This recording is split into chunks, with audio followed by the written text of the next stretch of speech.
Hey everybody, it's Jason Blaha here, and today I thought I would chat with you guys a little bit about the video that Lyle McDonald just did, who's himself an interesting character. Of course, Lyle hates me, but then again, Lyle hates everyone, so that's all good. Let me go ahead and put on my +5 out of weaponsmithing, work on skilling up my crafting a little bit, and let's talk about this.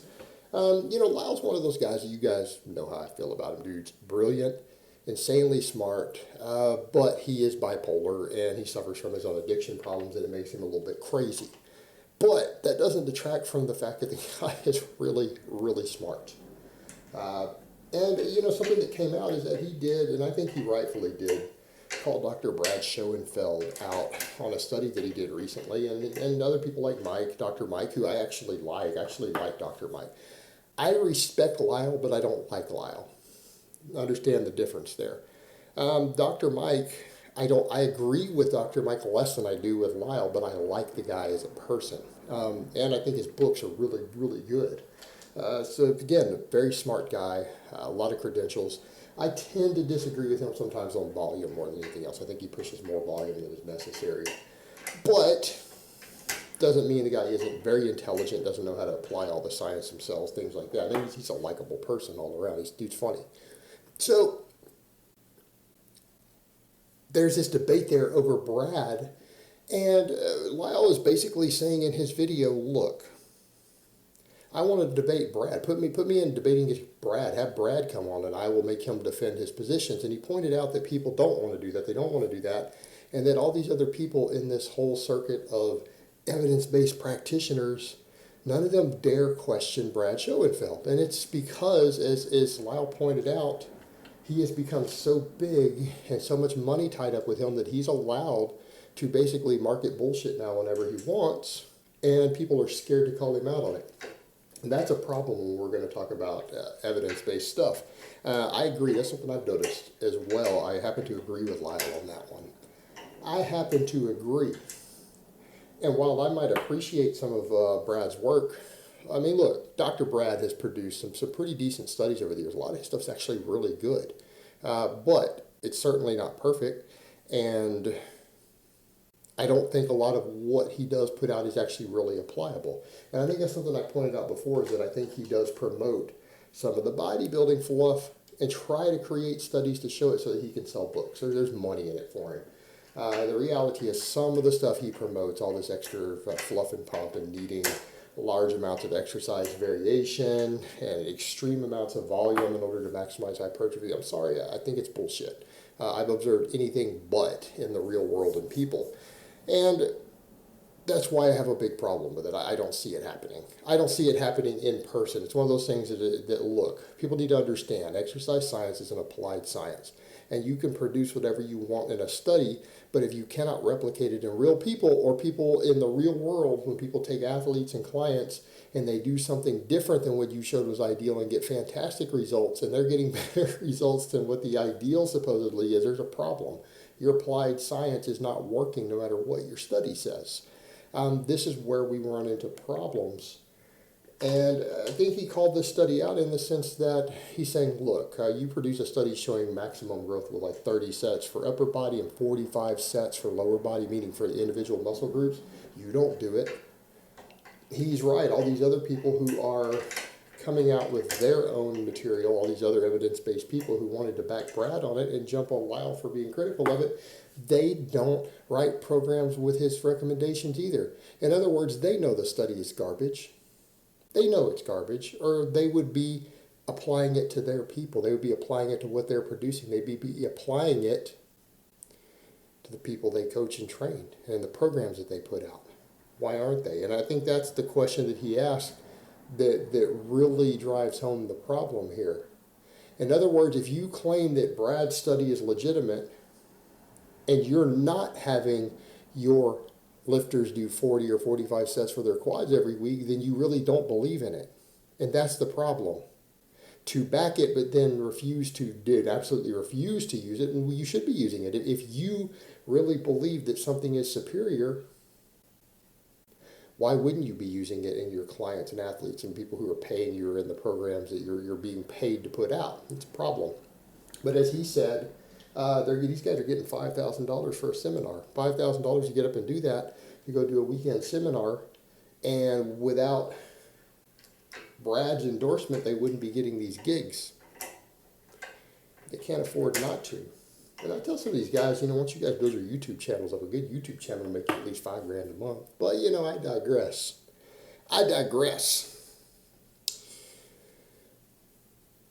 So what it comes down to with a lot of this stuff, he's right. There's a lot of hypocrisy there. And at the end of the day, some of these guys actually do get results. They are jacked, they are strong, or their clients are. But that's the other thing that's always puzzled me as well, is the number of people who follow this evidence-based stuff who don't necessarily get the results, or the experts who don't. I mean, that's one of the things that's always bothered me. Brad Schoenfeld is not particularly jacked.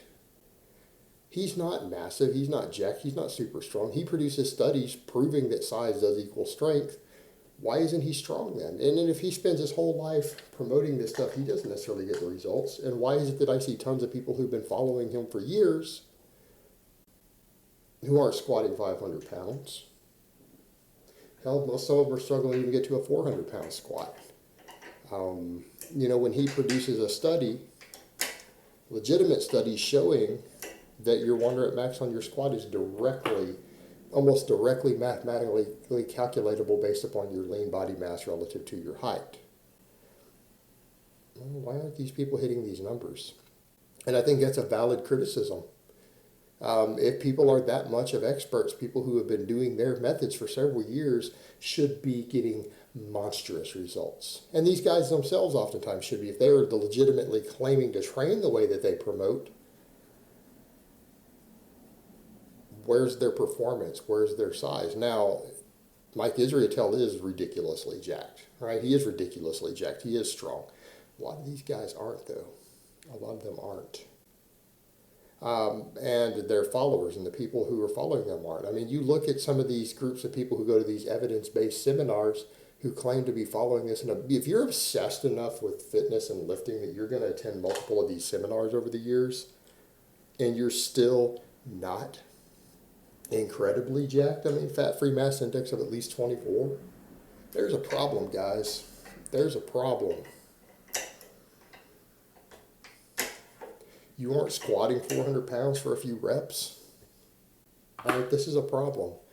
And it's very much like when Jamie Lewis called out Brett Contreras on his strength. And that was funny. It was comical because you have Jamie, who is a mad scientist, no formal education in physiology, goes in and breaks these powerlifting world records. He gets people super strong. And then you'll have someone like Brad who did all these years of glute research and goes and does his first powerlifting meet in the 242 class and hits a sub 400 pound squat in his first meet, right?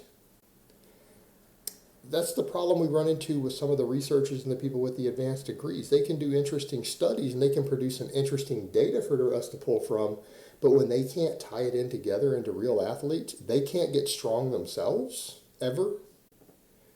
They can't get respectably big themselves ever. Their clients aren't. It's a problem. Now, people say, well, Lyle doesn't. Yeah, but Lyle doesn't really even train. But take an example of someone like Lyle. Look at one of his main clients, like here down in Texas, Sumi. Well, he's one of his powerlifting girls. Anyone seen her numbers in the 105 class this year? Weighing 105 pounds, like really lean. He dieted her down hard for that. You guys see what she lifts? She's like deadlifting like 315 at 105 pounds. Squatting well over 200. Could do like 18 pull-ups. That's what I see. I see Lyle's clients, and I was like, okay, that's what his clients are doing. All right, that says something. That says something. It says a lot. And that's the big hypocrisy I find with the people in the evidence-based stuff. I mean, and I see these guys, and I see them make arguments towards machines and other bullshit. And at the end of the day, you start looking at them, and they claim to train hard, they claim to train correctly, but then they're weak, tiny pieces of shit. This is a problem. The people they're training are weak, and they'll say something, well, my clients are 40-plus-year-old men. Well, why aren't your 40-plus-year-old men squatting 400 pounds? What's the problem? I thought you know how to coach people. that's the problem we have, is that with a lot of this stuff in the evidence-based world, they produce some interesting data and studies, and they know some interesting stuff about physiology, but they don't seem to be able to actually apply it. They don't seem to be able to apply it. They can't take people who are injured and beat up and get them really good results.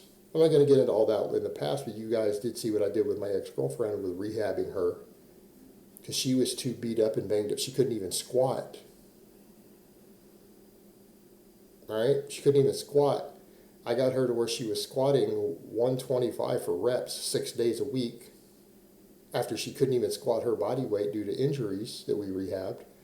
Had her deadlifting 185 for 5 reps with visible abs. I mean, come on, guys. So they want to run around and pretend like these guys oftentimes have this knowledge, but then you see the clients and the people they train, and they charge us astronomical money sometimes for seminars. But if you're not producing results in people, it's a complete waste. And I think that's one of the big hypocrisies we do see. And I'm not saying every guy in the evidence-based world this is true, but it's true for a hell of a lot of them. It's true for a hell of a lot of them. And if you're buying programs from these guys, or you're paying money to attend their seminars, you damn well better be getting results. Otherwise, you've wasted your money. And that's the problem, is that a lot of them take you away from the basics, and they want to throw this exotic bullshit at you. Like, oh, 45 sets for your quads.